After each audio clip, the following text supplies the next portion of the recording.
오늘 말씀의 제목은 이제는 성경과 하나님의 능력에 대하여 말하라입니다. 말씀을 통해 큰 은혜 되기를 주님의 이름으로 축복합니다. 오늘 말씀의 본문은 우리 지난주에 바리새인들이 예수님을 어떻게 하면 말의 올무에 걸려서 넘어지게 할 것인가. 그래서 지난주는 이제 세금 문제 때문에 그래서 정치적인 이슈를 가지고 예수님을 말의 올무에 걸려서 넘어뜨리려고 그렇게 시도를 했습니다. 오늘 본문에는 정치적인 시도가 아니라 종교적인 문제를 가지고 예수님을 말의 올무에 걸려서 넘어뜨리도록 시도하고 있습니다. 예수님 당시 주류 세력들은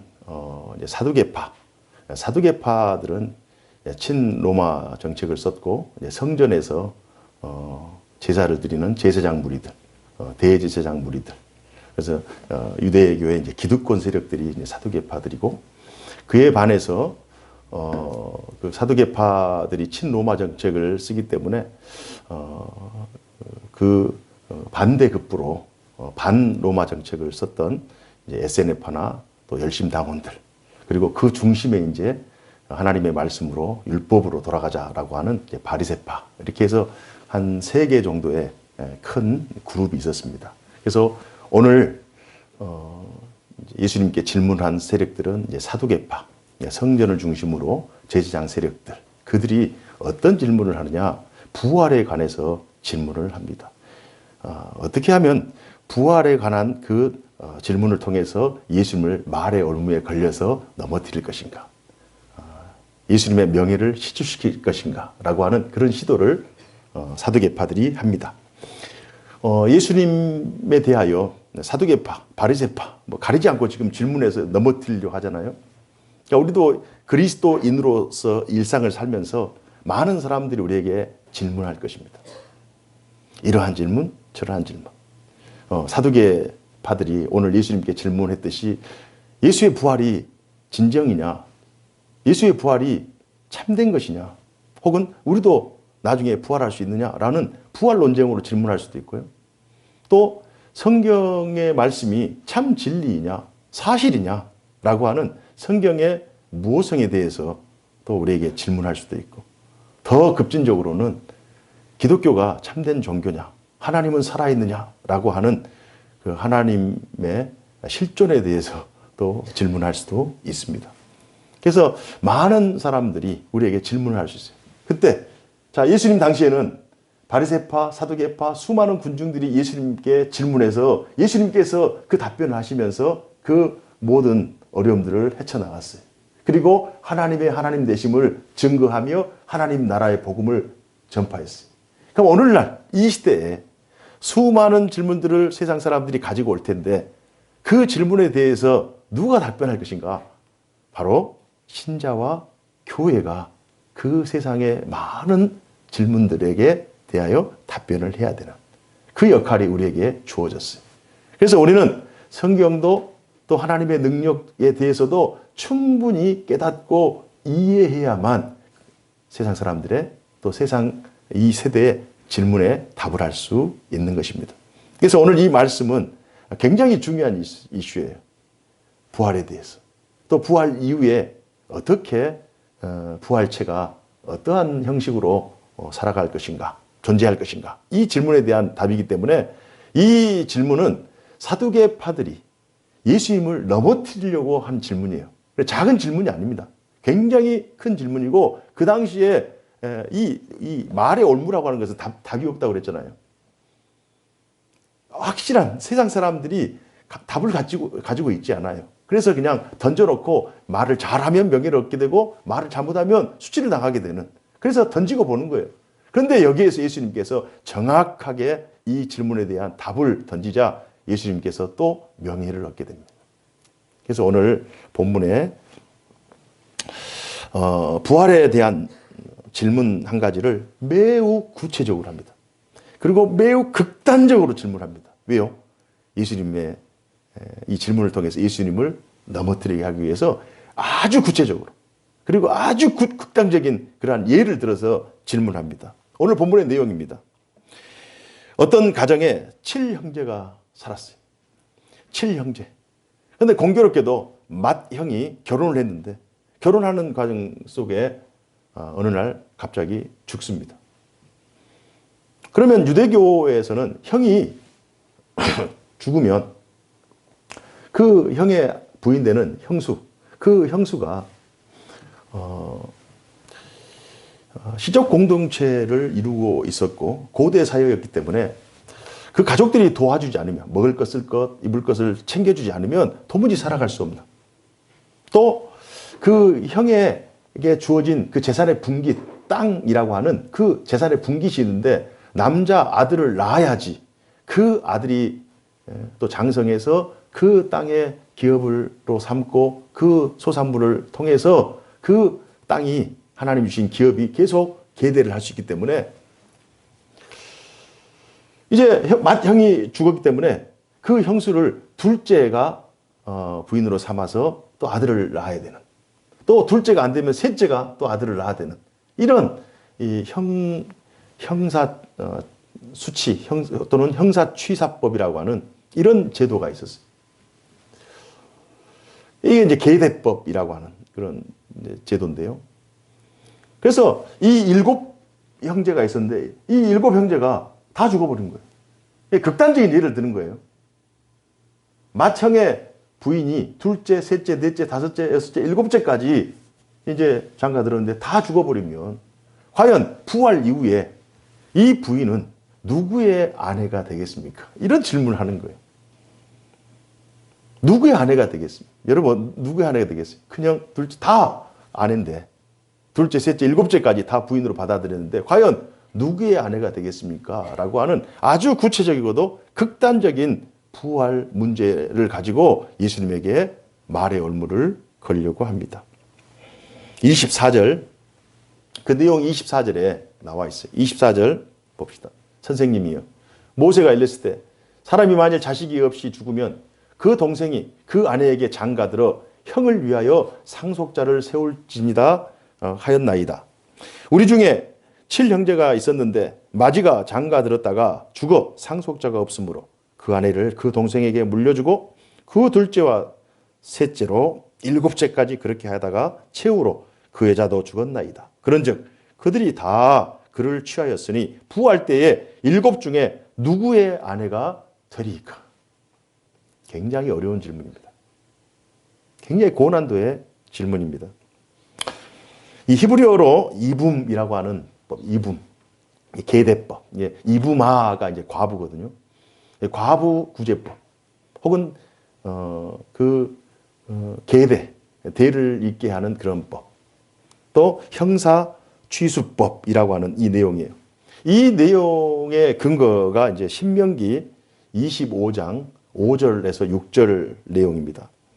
형제들이 함께 사는데 그중 하나가 죽고 아들이 없거든 그 죽은 자의 아내는 나가서 타인에게 시집가지 말 것이요 그의 남편의 형제가 그에게로 들어가서 그를 맞이하여 아내로 삼아 그의 남편의 형제된 의무를 그에게 다 행할 것이요 그 여인이 낳은 첫 아들이 그 죽은 형제의 이름을 잇게 하여 그 이름이 이스라엘 중에서 끊어지지 않게 할 것이니라.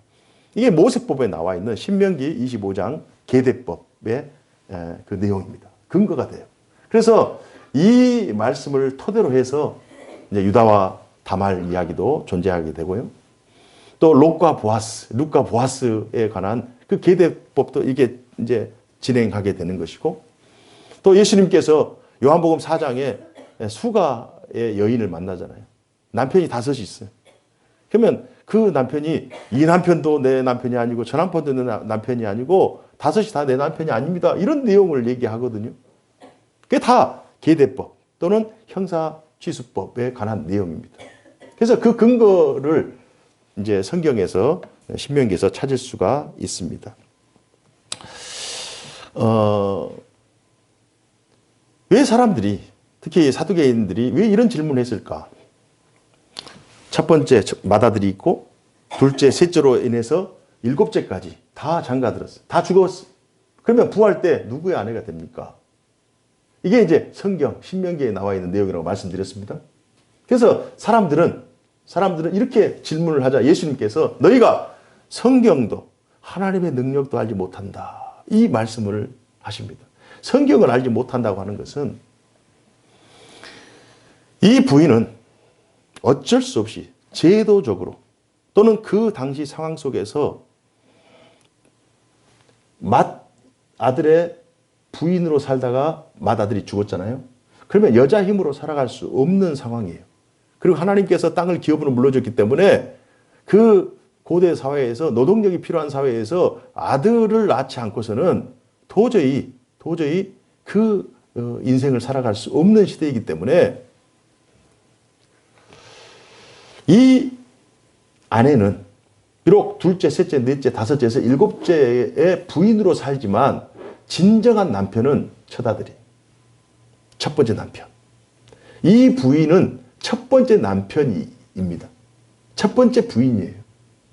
그래서 둘째, 셋째, 넷째, 다섯에서 일곱째는 의무적으로 또는 그 과부를 살리기 위해서 미방인을 돕기 위해서 제도적으로 그 가문을 잇게 하기 위한 제도적인 장치였지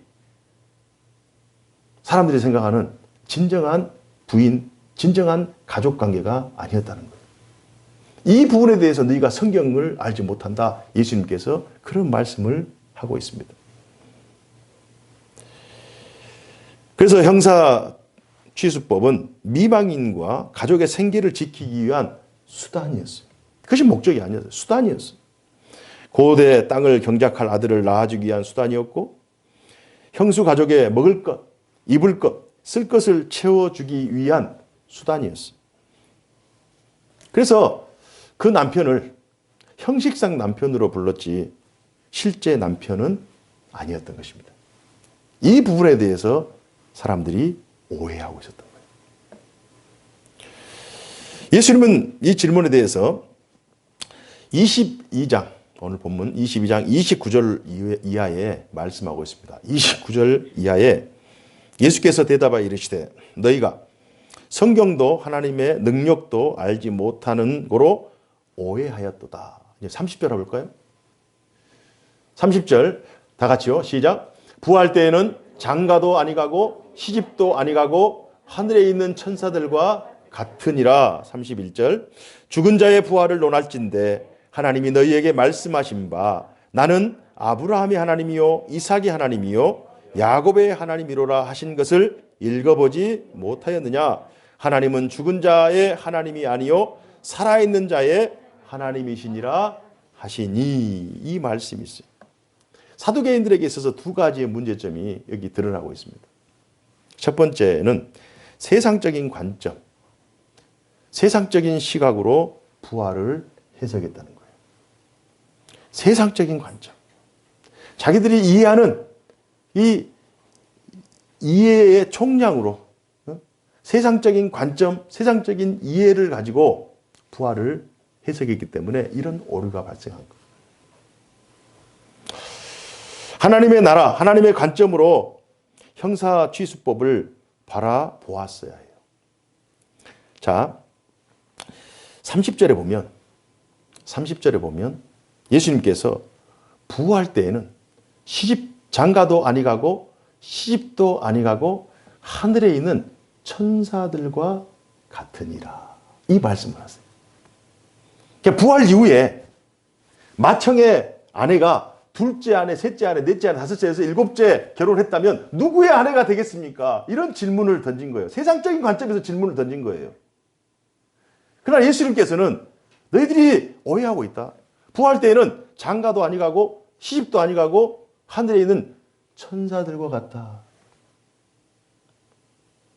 부활의 문제를 세상적인 관점, 인간적인 관점으로 바라보지 말고 부활 이후에 하나님의 관점, 하나님의 구속 역사의 관점으로 바라볼 때만 진정한 부활에 대하여 이해할 수 있다. 너희들이 세상적인 관점으로 보기 때문에 이런 어리석은 질문을 한다는 거예요. 바울은 이 부분에 대해서 어떻게 생각했습니까? 바울은 고린도전서 15장 40절 이하에 보면 이런 내용이 기록되어 있어요. 바울이 고린도전서 15장 5절 이하에 보면은 몸의 부활에 대해서 바울이 얘기하고 있는데요. 누가 묻기를 죽은 자들이 어떻게 다시 살아나며 어떠한 몸으로 오느냐. 이런 이제 화두를 던진 거예요. 몸의 부활. 몸의 부활. 어떻게 살아나며 어떠한 형태로 이 땅에 다시 오느냐. 이 질문에 대해서 바울이 말합니다. 40절에 하늘에 속한 형제도 있고 땅에 속한 형체도 있으나 하늘에 속한 것에 영광이 따로 있고 땅에 속한 것에 영광이 따로 있으니 해의 영광이 다르고 달의 영광이 다르며 별의 영광도 다른데 별과 별의 영광이 다르도다. 죽은 자의 부활도 그와 같으니 썩을 것으로 심고 썩지 아니할 것으로 다시 살아나며. 육체는 썩어서 땅으로 가지만 우리가 부활하는 부활체는 육체가 아니라는 거예요. 이 세상의 기준으로 개념으로 생각할 이런 부활체, 죄가 빠져버린 그런 육체, 신령한 육체. 46절에 먼저는 신령한 사람이 아니요 육의 사람이요 그 다음에는 신령한 사람이니라. 첫사람은 땅에서 났으니 흙에 속한 자이거니와 둘째 사람은 하늘에서 나셨느니라. 우리가 흙에 속한 자의 형상을 입은 것 같이 또한 하늘에 속한 이의 형상을 입으리라. 이게 부활 시에 부활체가 우리가 생각하는 사두개인들이 생각하는 그러한 세상적인 기준과 관점으로 접근하기보다 새로운 부활체, 영광스러운 몸, 다시 살아나는 육체를 거스리는 그러한 영광스러운 몸으로 다시 살아나기 때문에 그때는 장가도 가지 아니하고 그때는 이 세상적인 가족 개념이 아니라 하나님 안에서 새로운 신령한 영이 되는 거예요. 그러니까 너희들이 지금 이 질문은 너희들이 세상의 성경도 이해하지 못하고 또 하나님의 능력도 이해하지 못한다. 그러니까 이 사람들의 생각은, 사두개인들의 생각은 과연 이 일이 어떻게 가능하느냐. 다시 말해 부활이 어떻게 가능하느냐. 그러니까 부활이 가능하다면 이 첫 번째 이 형의 부인은 둘째, 셋째, 넷째, 일곱째 중에 누구의 부인이 됩니까? 이런 질문을 하는 거예요. 부활이 만약에 가능하다면 이런 오류가 발생할 텐데 이 부분에 대해서 어떻게 설명할 것입니까? 이런 질문을 하는 거예요. 그래서 예수님께서 너희들이 지금 성경도 하나님의 능력도 알지 못한다. 성경의 진정한 의미는 첫째 부인, 둘째 부인, 셋째 부인 다 부인이 아니라 이 부인은 미망인을 구원하기 위한 첫 번째 형의 부인이지만 그런 미망인을 구제하기 위한 제도적인 수단이다. 이게 성경의 모세법의 원뜻이고 또한 하나님의 능력은 너희들이 생각하는 그런 오류가 발생하는 그러한 부활이 아니라 하나님의 능력은 충분히 죽은 자를 살릴 수 있을 뿐만이 아니라 우리의 죄 있는 육체가 죄 없는 육체로 변화시킬 수 있는 그 능력이 하나님께 존재한다. 하나님께 있다라고 하는 이 사실을 예수님께서 너희가 성경도 알지 못하고 하나님의 능력에 대해서도 알지 못하는구나. 이 사실에 대해서 사두개인들에게 가르치고 있는 거예요. 두 번째는 성경과 하나님의 능력에 대해서 무지한 그들. 말씀의 근거는요. 출애굽기 3장 15절 16절입니다. 출애굽기 3장 15절 16절에 어떻게 말씀하고 있냐면 모세는 하나님이 또 모세에게 이르시되 너는 이스라엘 자손에게 이같이 이르기를 너희 조상의 하나님 여호와 곧 아브라함의 하나님 이삭의 하나님 야곱의 하나님께서 나를 너희에게 보내셨다 하라. 이는 나의 영원한 이름이요 대대로 기억할 나의 칭호니라. 너는 가서 이스라엘 장로들을 모으고 그들에게 이르기를 여호와 너희 조상의 하나님 곧 아브라함과 이삭과 야곱의 하나님이 내게 나타나 이르시되 내가 너희를 돌보아 너희가 애굽에서 당한 일을 확실히 보았노라. 이 말씀이 출애굽기 3장 15절 16절에 기록되어 있어요. 그러니까 하나님은 아브라함, 이삭, 야곱의 하나님인데 과거의 하나님이잖아요. 그죠? 과거의 하나님과 동시에 지금 모세는 아브라함으로부터 500년 이후에 존재하고 있잖아요. 살아가고 있잖아요.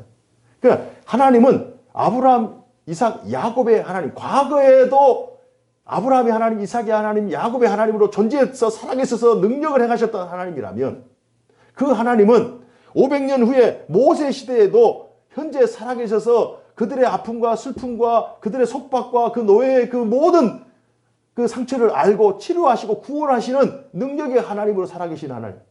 그리고 그 하나님은 예수님 당시에도 예수님 1500년 이후에 모세 이후에 1500년 이후에 예수님 당시에도 지금도 여전히 살아계셔서 아브라함 하나님, 이삭의 하나님, 야곱의 하나님으로 역사하시는 하나님이시고 그 하나님은 우리가 죽어서 부활을 가능하게 하는 하나님, 죽은 자를 다시 살리실 수 있는 그 하나님, 영원한 하나님으로 우리 가운데 역사하실 하나님이시다.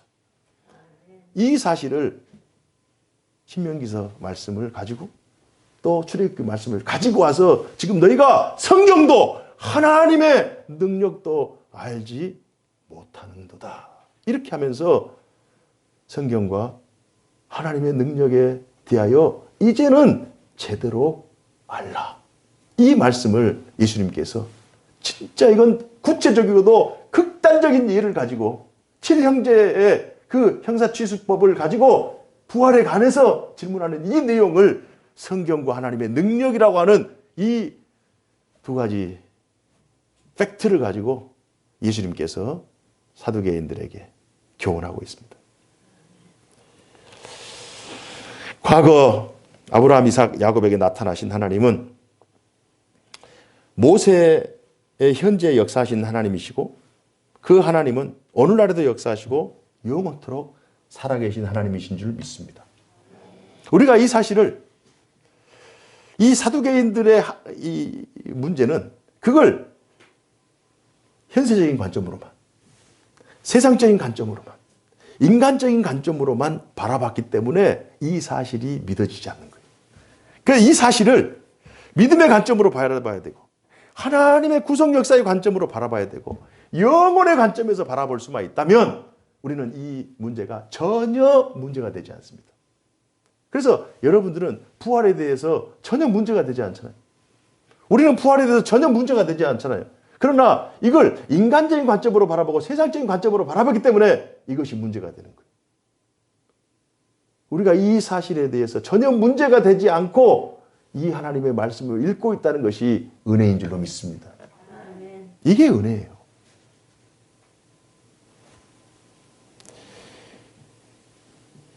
사두개인들을 포함한 대중들의 반응은 어떻습니까?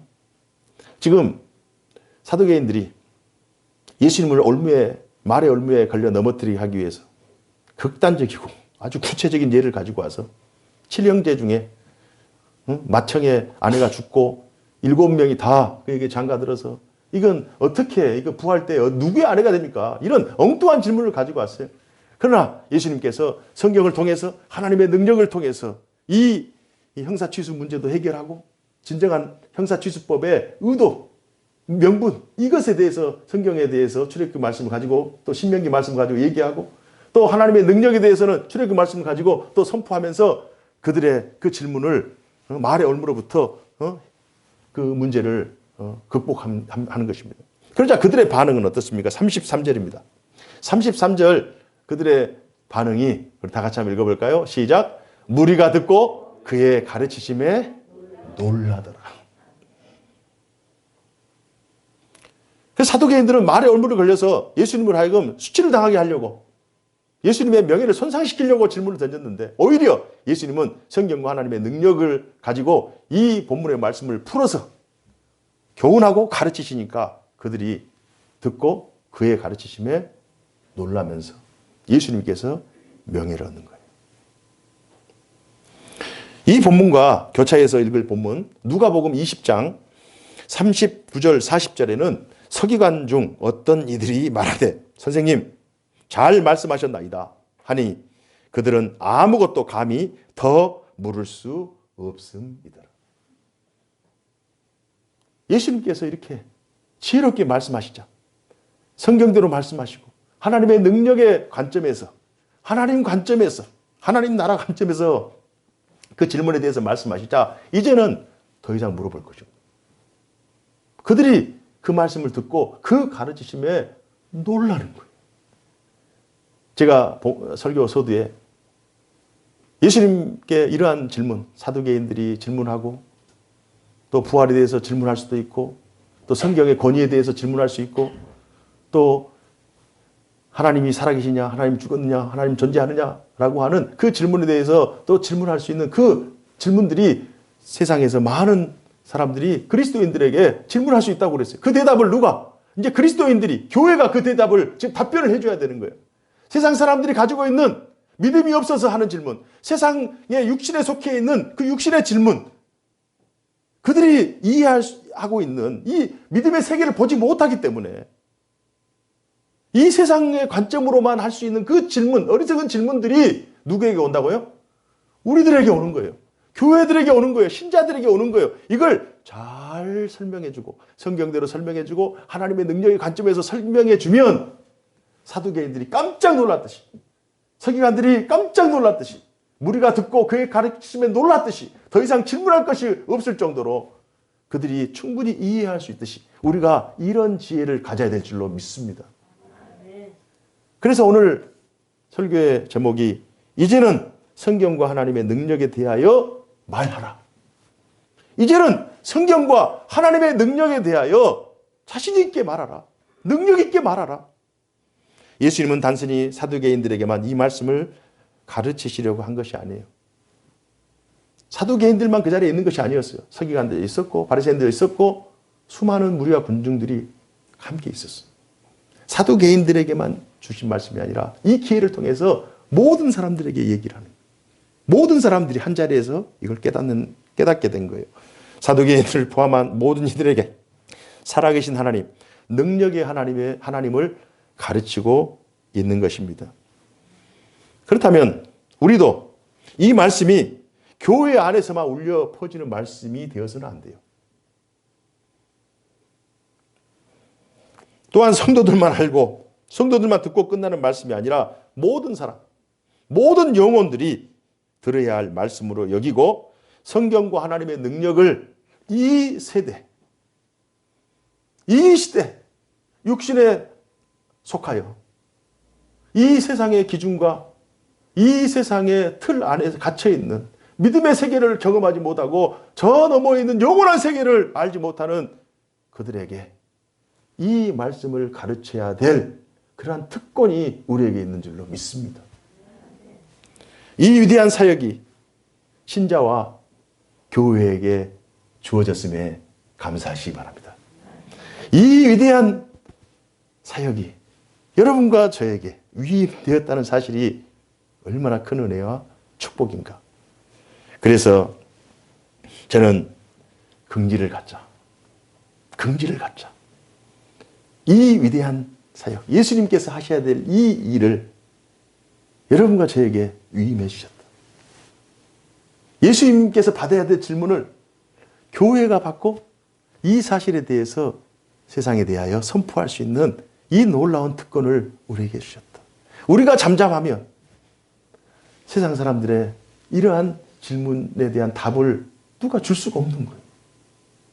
세상 사람들이 어떻게 그들이 믿음 이후의 세계, 영원한 세계, 부활에 대하여, 부활체에 대하여, 신령한 몸에 대하여, 영원한 생명에 대하여 어떻게 알겠냔 말이에요. 그래서 긍지를 갖자. 그리고 명예로 알자. 우리에게 이러한 놀라운 명예를 주셨다. 이 말씀을 잘 설명하고 성경 관점에서 하나님의 능력 관점에서 이 말씀, 이 질문에 대하여 답을 주면 우리에게 명예가 주어진다. 명예로 알고 긍지로 알자. 그렇게 한 주 동안도 사시고 평생을 성경과 하나님의 능력에 대하여 말하고 증거하면서 하나님의 나라, 하나님의 영광을 위해 살아가는 우리 모두가 되기를 주님 이름으로 축복합니다. 기도하겠습니다. 고마우신 하나님 아버지, 이 시간 사두개인들이 깨닫지 못하고 성경 교사들이 깨닫지 못하고 바리새인들이 깨닫지 못했던 그러한 믿음의 세계, 하나님의 나라 구성 역사를 저희들은 믿음의 눈으로 깨닫게 하시고 또 믿음의 눈으로 고백하게 하여 주시고 하나님의 그 놀라운 구속의 역사에 함께 참여할 수 있는 귀한 은혜의 삶을 허락해 주시니 감사합니다. 이것이 우리에게 무한한 긍지요 명예임을 알고 우리가 이 세상 살면서 진리에 속한 자, 진리를 전하는 자, 진리를 가르치는 자의 본분을 다하는 저희들 되게 하여 주옵소서.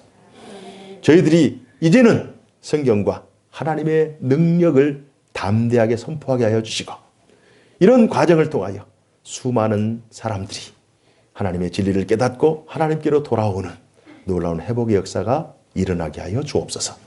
허락하심을 믿사옵고 살아계신 주 예수 그리스도 이름으로 감사하며 기도하옵나이다. 아멘.